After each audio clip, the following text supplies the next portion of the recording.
In less than 5 months, Nigerians will be heading to the polls to elect new political leaders to pilot the affairs of the nation in the next 4 years.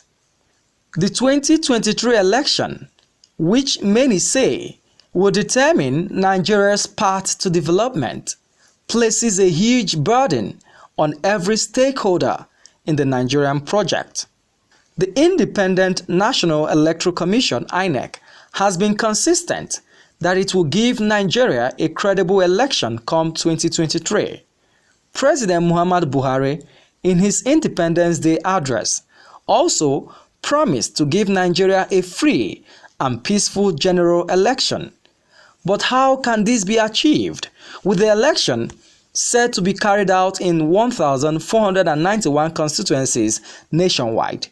The estimated voter population is 95 million across 176,846 polling units in 8,809 electoral wards in 774 local government areas of the country. The task is huge and requires the sincerity and commitment of the election umpire itself, political parties and their agents, and the security agencies. As part of efforts to deliver on its promise, INEC has deployed technology to reduce human interference in the process. This new introduction makes it somewhat impossible for vote trading, which has also become a serious criminal electoral offense punishable by law. At the level of the Commission, we are collaborating with the different security agencies under the auspices of the Interagency Consultative Committee on Election Security.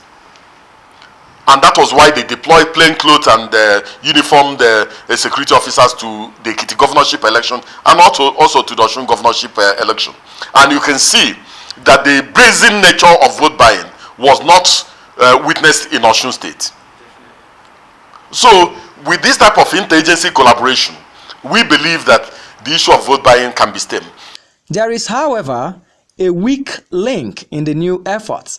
Politicians who reports indicate have already been arrested with multiple number of voter cards work to compromise INEC ad hoc staff who are mainly National Youth Service Corps members whose work is critical in the electoral process. The rigging of elections in Nigeria happens mostly in the rural communities, far away from the television cameras, which are over-deployed in the urban areas. It is very, very sad and unfortunate that staff of the commission who are involved actually, or who are involved in registering voters, a basic civic exercise, we get to the point of beginning to ask for pittance of 2,000 or 3,000 to get people registered. And at a point that you have a whole lot of people queuing up to register. Whether we like it or not, elections and democracy have come to stay in Nigeria. And we will not lose it on account of anyone who thinks he can shortchange Nigerians. We need to tell that to politicians. The nation's hope of a credible 2023 election is hinged on the actions and inactions of this INEC field staff who serve as the last defense against election rigging. What should be done to sensitize these sets of people on the sacredness of their duty? We are going to deploy over 1 million ad hoc staff, made up of youth corps members and students in federal tertiary institutions. These are the people we are going to use. We have mapped out an elaborate of training for them.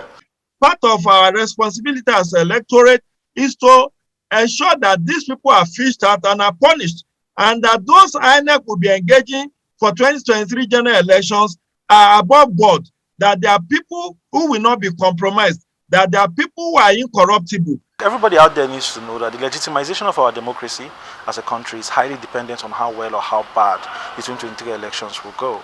So if we want to still stand firm and say we have a concrete democracy in this country, we have to contribute our quota in that democratic contract in ensuring that whatever responsibility we have been given, we uphold it with faith, unity, and with a lot of trust as given by the public.